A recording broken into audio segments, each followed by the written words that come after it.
नमस्कार, आर्या न्यूज में आप सभी का स्वागत है। मैं हूं आपके साथ प्रियंका तिवारी। बुलेटिन की शुरुआत करेंगे बड़ी खबर के साथ। मथुरा के वृंदावन इलाके में बाढ़ जैसे हालात बनते जा रहे, जान को जोखिम में डालकर पानी से निकल रहे लोग। बता दें आपको बड़ी खबर, जहां पर बाढ़ के हालात लगातार बनते जा रहे, जान जोखिम में डालकर पानी से निकल रहे लोग बच्चों को कंधे पर बिठाकर पानी से निकलने के लिए मजबूर हैं स्थानीय लोग। जिला प्रशासन की व्यवस्थाओं के दावे फेल हो गए हैं। तो ये बड़ी खबर, जहां पर मथुरा के वृंदावन इलाके में बाढ़ जैसे हालात बन गए हैं। माता पिता अपने बच्चों को कंधे पर बिठाकर रास्ते को पार करने के लिए मजबूर हो गए हैं। बच्चों को कंधे पर बिठाकर पानी से निकल रहे हैं वहां के लोग। इस दौरान जिला प्रशासन की व्यवस्थाओं के दावे फेल हो गए हैं।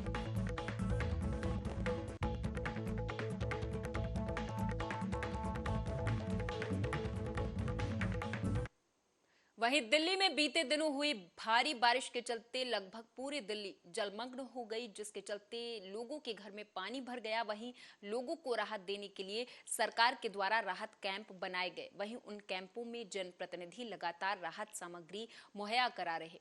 वहीं बता दें कि बीजेपी के सांसद गौतम गंभीर गीता कॉलोनी के शमशान घाट के पास पहुंचे और इस दौरान उन्होंने लोगों को अपने हाथों से भोजन वितरित किया।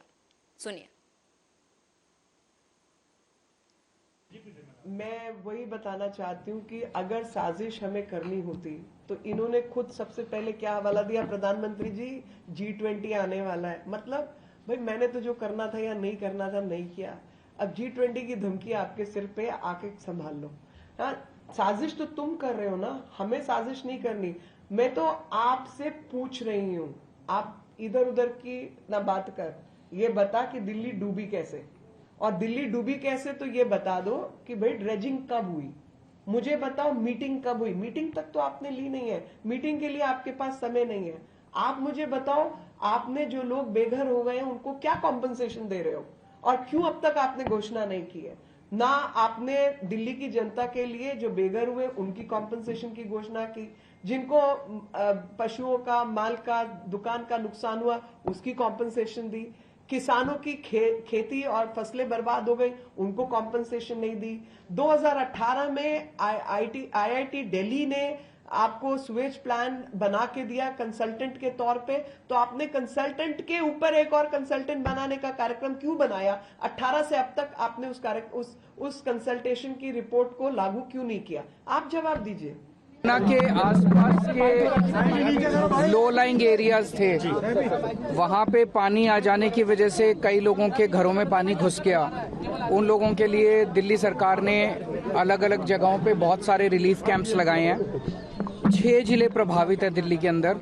इन 6 जिलों में अलग अलग जगहों पे रिलीफ कैंप्स लगाए हुए हैं और कोशिश ये की गई है कि अगर पास में कोई स्कूल या धर्मशाला है तो वहाँ पे रिलीफ कैंप्स लगाए हैं ताकि टॉयलेट्स का, पानी का वहाँ पे अंदर इंतज़ाम हो सके। अभी हम लोग यहाँ एक स्कूल में खड़े हैं जहाँ पे अंदर एक रिलीफ कैंप लगाया गया है। तो यमुना बाज़ार जो जहाँ पे पानी घुस गया वहाँ के कई सारे लोग यहाँ आए हुए हैं। तो पानी घुस जाने की वजह से बता रहे हैं पानी अचानक आया था और घरों में घुस गया और काफ़ी सामान बह गया लोगों का। तो एक तो कईयों के कागज़ बह गए, आधार कार्ड था, ये था, वो था, वो तो स्पेशल कैंप्स लगवा देंगे इसके बाद लोगों के उसके लिए।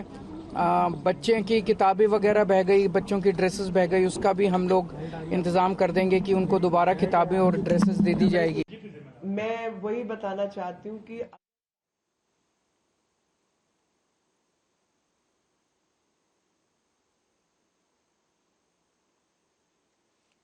आम आदमी पार्टी ने बेंगलुरु में विपक्ष की बैठक से पहले पार्टी की राजनीतिक मामलों की समिति की बैठक बुलाई। बता दें कि इस बैठक में राघव चड्ढा, दिल्ली PWD मंत्री आतिशी सहित पार्टी के कई बड़े नेता पहुंचे थे। बैठक दिल्ली के मुख्यमंत्री अरविंद केजरीवाल के आवास पर हुई थी। बता दें कि इस बैठक में फैसला लिया गया कि 17 और 18 जुलाई को बेंगलुरु में होने वाली विपक्षी दलों की बैठक में आम आदमी पार्टी हिस्सा लेगी।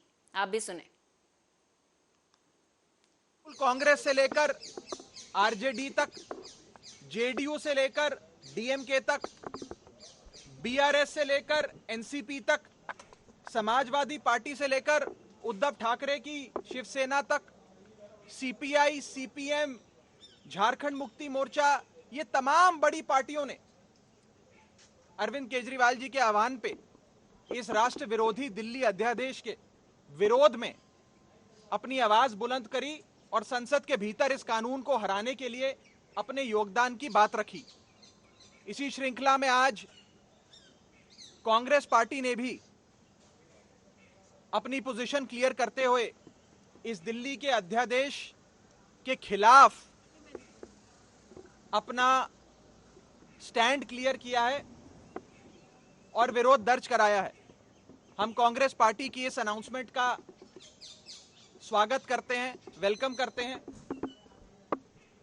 इसी के साथ साथ मैं ये कहना चाहूंगा कि 17-18 जुलाई को होने जा रही लाइक माइंडेड पार्टीज की बेंगलोर में जो बैठक है, उसमें आम आदमी पार्टी आदरणीय अरविंद केजरीवाल जी की अध्यक्षता में हिस्सा लेगी और इस बैठक में अपनी बात रखेगी। इससे कोई फर्क नहीं पड़ता, आप दोनों इकट्ठे रह के इलेक्शन लड़ी, उससे कोई फर्क नहीं पड़ता। सच्चाई है, ईमानदारी की हमेशा जीत होगी। सामने ये इकट्ठे रह के अलायंस करे ना करे, इससे हमारा कोई लेना देना नहीं है। वो उनका बहुत इंटरनल मैटर है। अभी मुद्दा सिर्फ दिल्ली को बचाने का है। अभी मुद्दा दिल्ली के इशू को डाइवर्ट करने का नहीं है। ऑर्डिनेंस मुद्दा नहीं है और कोई चीज़ मुद्दा नहीं है। मुद्दा ये है कि 9 साल में कितना पैसा खर्च किया गया है इंफ्रास्ट्रक्चर पे और कितना एडवर्टाइजमेंट पे। ये दिल्ली की जनता को, मुख्यमंत्री को बताना ही पड़ेगा। Good luck to them. पूरा देश देख रहा है कि क्या होने वाला है। भारतीय जनता पार्टी ना तो किसी अलायंस से डरी और ना डरेगी। मेरा मानना सिर्फ यही है कि ये सारे मुद्दे बहुत सेकेंडरी हैं। मैं दिल्ली का सांसद हूँ, दिल्ली में पैदा हुआ हूँ। मेरे लिए सबसे ज़्यादा मैटर ये है कि 2.5 करोड़ लोग जो दिल्ली की जनता है, उनको किस तरीके से बचाया जाए। क्योंकि दिल्ली के मुख्यमंत्री तो हर चीज़ में हाथ खड़ा कर देते हैं, हर मुद्दे पे हाथ खड़ा कर देते हैं, हर कलामिटी में हाथ खड़ा कर देते हैं। लेकिन सवाल ये पूछा जाएगा और रोज़ पूछा जाएगा कि 9 साल में आपने दिल्ली के इंफ्रास्ट्रक्चर के लिए कितना पैसा खर्च किया। एंड आई होप आप भी एक दिन ये सवाल पूछेंगे। मेहनत करिए, जितनी मेहनत कर सकते हैं। हम ईमानदारी से मेहनत करेंगे। बाकी देश की जनता बताएगी कि वो किनको प्रधानमंत्री देखना चाहती है। उससे कोई फर्क नहीं पड़ता। पूरी ऑपोजिशन एक हो जाए, लड़ाई तो लड़ेंगे और ईमानदारी से लड़ाई लड़ेंगे और सच्चाई से लड़ाई लड़ेंगे। तृणमूल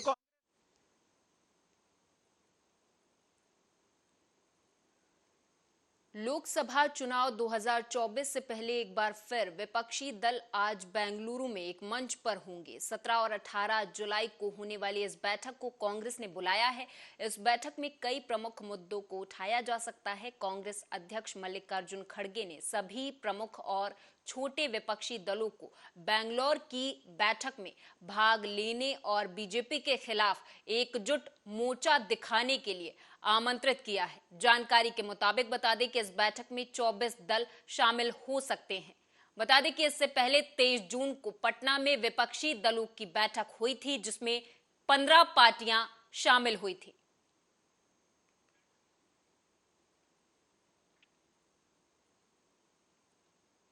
कल भोपाल से दिल्ली जाने वाली वंदे भारत ट्रेन में अचानक आग लग गई। जानकारी के मुताबिक बता दें कि सुबह रानी कमलापति रेलवे स्टेशन से निजामुद्दीन के लिए रवाना हुई वंदे भारत ट्रेन की C14 बोगी में कुरवाई स्टेशन के पास बैटरी से आग लग गई। बताया जा रहा है कि आग लगने की इस घटना में कोई हताहत नहीं हुआ है। सभी यात्रियों को सुरक्षित बाहर निकाल लिया गया था। भारत एक्सप्रेस 20171 जो रानी कमलापति स्टेशन से निजामुद्दीन तक जाती है, इसमें आज सुबह कल्हार स्टेशन से निकलने के बाद बैटरी बॉक्स में आग की रिपोर्ट आई है, आग और धुआं निकलने की। इस ट्रेन को कुरवई कठोरा स्टेशन से रोका गया। फायर ब्रिगेड लगभग 7:58 पे आग बुझा दी गई फायर ब्रिगेड द्वारा और सभी यात्री सुरक्षित हैं, किसी को कोई भी इंजरी की खबर नहीं है। आग जो है बैटरी बॉक्स में लगी, जो कि कोच के नीचे होता है। अंडर स्लंग इक्विपमेंट है, ये पैसेंजर एरिया से दूर होता है। और अभी आग बुझने के बाद बैटरी बॉक्स को इलेक्ट्रिकली आइसोलेट किया जा रहा है और जल्दी ही ट्रेन को दिल्ली के लिए रवाना कर दिया जाएगा। भारत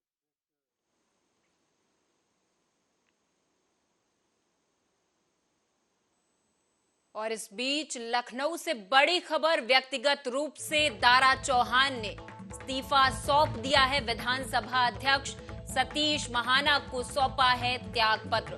दारा सिंह चौहान का बयान सामने आया है। उन्होंने कहा कि अपने परिवार में वापस आया हूं। उन्होंने आगे कहा कि मुझे आज बहुत अच्छा लग रहा है। तो ये बड़ी खबर जहां पर दारा सिंह चौहान ने व्यक्तिगत रूप से अपना इस्तीफा सौंप दिया।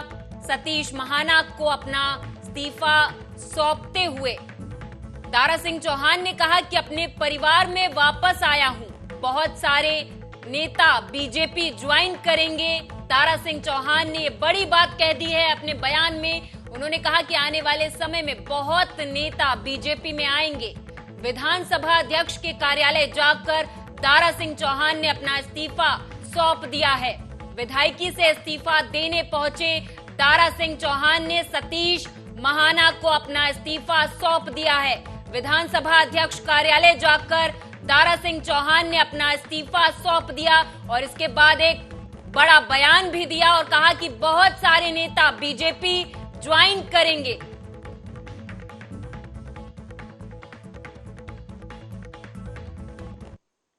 गोरखपुर में सीएम योगी ने पिछली सरकारों पर जोरदार हमला बोलते हुए कहा कि विकास की प्रक्रिया सदैव सकारात्मक सोच के साथ आगे बढ़ती जाती है।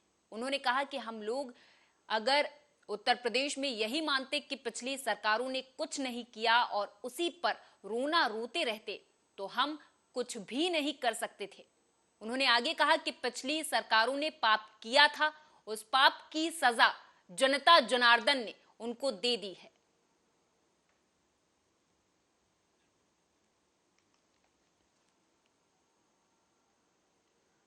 मिर्जापुर से खबर है, बताते चले कि समाजवादी पार्टी का चुनाव संपन्न हो गया। बता दें कि इस चुनाव में समाजवादी पार्टी के राष्ट्रीय अध्यक्ष और प्रदेश अध्यक्ष के निर्देश पर एक बार फिर मिर्जापुर जनपद के देवी प्रसाद चौधरी गुना जिला अध्यक्ष घोषित किए गए हैं।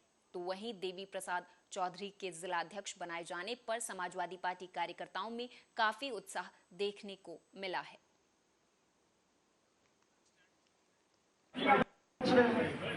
श्री संजय यादव उपाध्यक्ष।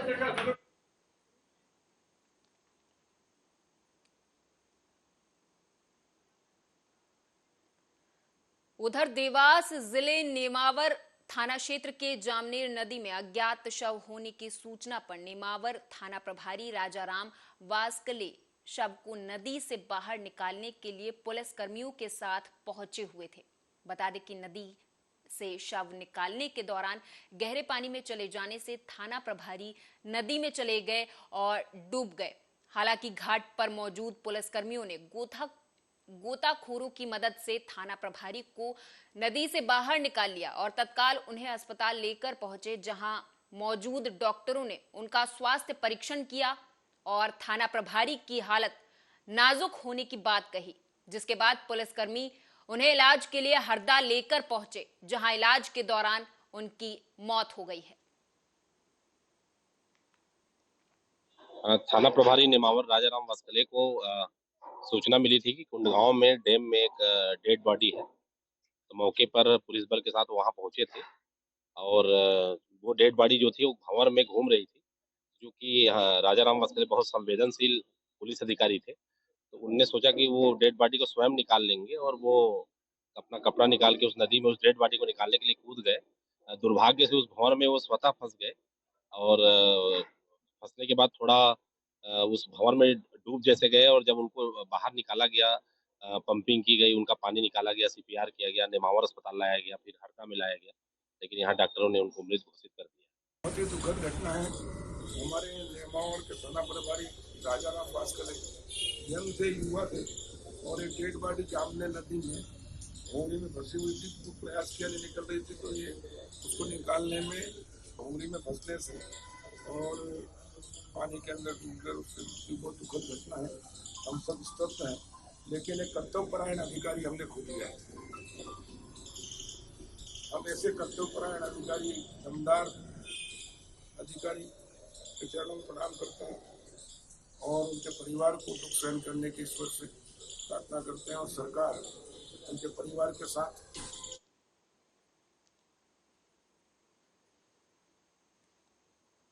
मिर्जापुर से खबर है। दरअसल सैलानियों की सुरक्षा और पर्यटन को बढ़ावा देने के चलते जिलाधिकारी दिव्या मित्तल और पुलिस अधीक्षक संतोष कुमार मिश्र ने लखनिया दरी का निरीक्षण किया। इस दौरान उन्होंने सैलानियों की सुरक्षा और पार्किंग आदि व्यवस्था के लिए संबंधित अधिकारियों को दिशा निर्देश भी दिए हैं। इस दौरान जिलाधिकारी ने कहा कि लखनिया दरी जनपद की सबसे खूबसूरत जगह है जो सैलानियों के लिए खोलनी चाहिए। मिर्जापुर में जैसे कि बरसात का मौसम शुरू हो गया है, बरसात हो रही है, तो जो टूरिस्ट स्पॉट है हमारा लखनिया दरी, यहाँ पे आज हमारे और डीएम साहब और टीम के द्वारा यहाँ पे निरीक्षण किया गया एवं ये चेक किया कि किस तरीके से इसको खुलवाया जा सकता है, शुरू किया जा सकता है। लास्ट ईयर काफ़ी लोगों की यहाँ पे मृत्यु हो जाने के बाद में चूना दरी और लखनिया दरी के आगे जाके डेथ्स हुई थी। उसके बाद से लगातार ये बंद चल रहा था, सुरक्षा के जो मानक थे उसके कारण। अब यहाँ पे लखनिया दरी को शुरुआत करने का प्रयास यहाँ पे किया जा रहा है, जिसके लिए कि सुरक्षा के भी पुख्ता इंतजाम यहाँ पे किए जा रहे हैं। बैरिकेडिंग लखनिया दरी से चूना दरी के बीच में की जाएगी, जिससे कि लोग चूना दरी तक ना जाए। सिर्फ लखनिया दरी को खोलने का इस बार हमारा प्लान है और इस प्लान के तहत यहाँ पे फॉरेस्ट विभाग के एवं पुलिस की भी पिकेट यहाँ पे रहेगी। जो पब्लिक आएगी वो शराब का सेवन ना करे या इस तरीके का कोई भी नशीली पदार्थों का उपयोग ना करे, जिससे कि वो अपना होश आवास खो बैठे। और इस पूरे सुरक्षा मानकों को लेके और जो अच्छी फैसिलिटीज़ के साथ में यहाँ पे अगले इस वीक के अंदर ही, कमिंग वीक है, यहाँ पे लखनिया दरी को खोलने हम लोग जा रहे हैं।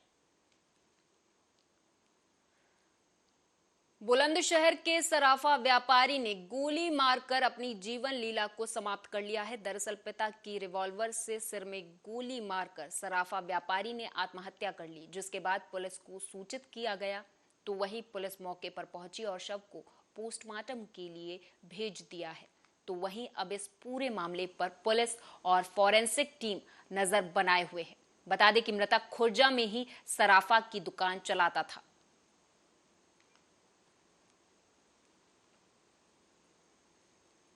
फिरोजाबाद के एसएसपी आशीष तिवारी के निर्देशन में फिरोजाबाद पुलिस के द्वारा दिन रात अथक प्रयासों के साथ कांवड़ यात्रा को सकुशल स्कॉट करते हुए गंतव्य के लिए रवाना किया जा रहा है।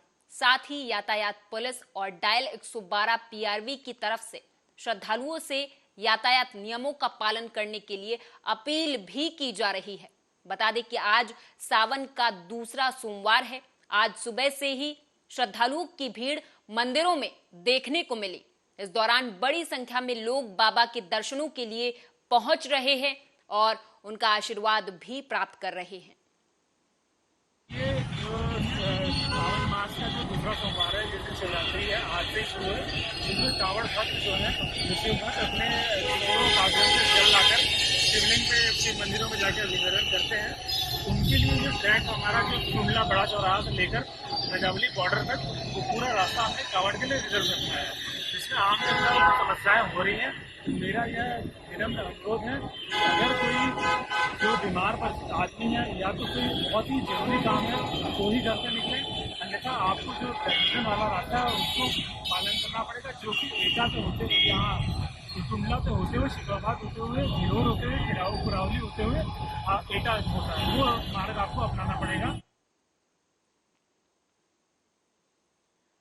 मिर्जापुर में विंध्याचल थाना क्षेत्र के अखोड़ी गांव के पास एक बोलेरो और ट्रैक्टर में जोरदार टक्कर हो गई। इस दौरान इस हादसे में 20 महिला श्रमिक घायल हो गई हैं। बता दें कि यह हादसा एक निजी कॉलेज के पास हुआ, जब ट्रैक्टर ट्रॉली में टक्कर मारने के बाद बोलेरो पलट गई। जहां तक हमें सुनाई दे रहा है 20 लोग का एक्सीडेंट हुआ है, मास कैजुअलिटी हुई है। वहां से अभी 7 लोग आए हैं, कुछ 4-5 लोग थे, सॉफ्ट टिश्यू इंजरी थी, वो घर जा चुके हैं। 3-4 लोग भर्ती हैं। अभी इन सबका इलाज चल रहा है। फर्स्ट एड और प्लास्टर कुछ मरीजों को लग रहा है, कुछ के स्टिचेज हो रहे हैं और एडमिट हो रहे हैं कंसर्निंग डिपार्टमेंट में। तो क्या है, कहाँ कहाँ चोटें आई हैं? एक मरीज है, महिला है, जिनके हाथ में फोर आर्म पे और आर्म पे चोट आई है और कुछ के हिप पे चोट है और कुछ। हमने गया धान लगाने छनवर में, अपोड़ी से आ रहे हैं, चर चक्का मार दिए और गाड़ी का ट्रैक्टर बैठ गई से। अब हमने कुल धक्का लग गया, क्योंकि हाथ टूट गया, क्योंकि हाथ में चोट लगा है, क्यों बेहोश है, क्योंकि सीना लगा है। कितने लोग हैं? कुल 25-30 थे भाई औरत।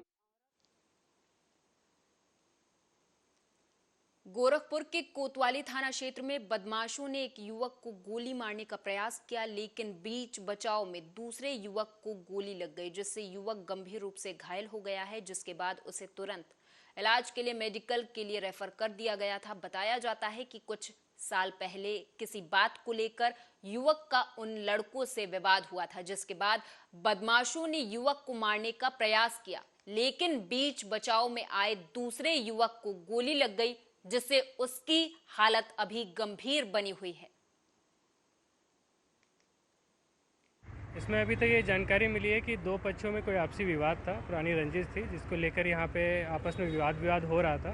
उसी वाद विवाद में दोनों पक्षों में कहासुनी बढ़ गई, जिसकी वजह से एक पर्सन ने वहाँ पे बंदूक निकाल ली, अपनी पिस्टल निकाल ली, जिसकी अभी तक जानकारी है कि पिस्टल से गोली चली थी, वो तीसरे पर्सन को लग गई जो विवाद में शामिल नहीं था वहाँ पे। तो अभी जो पर्सन था जिसके साथ विवाद हो रहा था उसका नाम प्रिंस है, और जो दूसरे लड़के को गोली लगी है उसको हमने हॉस्पिटल में भर्ती करा दिया, बीआरडी में।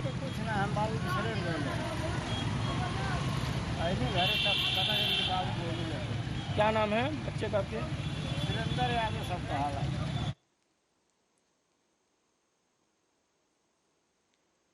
हापुड़ पुलिस के द्वारा जनपद में अपराध की रोकथाम और वांछित अभियुक्तों की गिरफ्तारी के लिए चलाए जा रहे अभियान के अंतर्गत थाना हापुड़ नगर पुलिस ने 2 अभियुक्तों को गिरफ्तार कर लिया है, जिनके कब्जे से पुलिस ने 10 रील प्रतिबंधित चाइनीज मांझा भी बरामद किया है।